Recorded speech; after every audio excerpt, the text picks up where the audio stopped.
Hivyo vijana ni sehemu ambayo watu wanategemea vijana waweze kufanya mambo makubwa, mambo makubwa.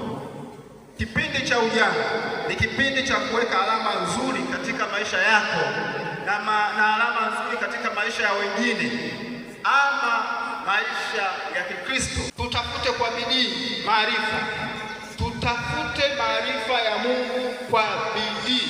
Unaona neno pale imesema bidii. Bidii maana yake nini? Lazima uwekeze muda, lazima uwekeze muda vijana, lazima uwekeze muda hali ukitafuta maarifa ili uweze kumtumikia Mungu vilivyothibitika kabisa. Na usipoyatafuta unajikuta uko kwenye hatua nyingine ya pili ya mbele yake, alafu hautaelewa umeibeba vipi. Unaanguka, kanisa litarudi nyuma kwa kukupoteza wewe.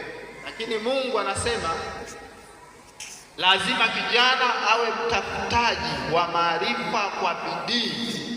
Kijana nao hiyo nafasi lazima ashiriki kuweka maono ya kanisa mbele, maono ya wengine mbele, lakini ya kwake asiyasahau. Maono yake binafsi asiyasahau. Lazima ujue unaelekea wapi.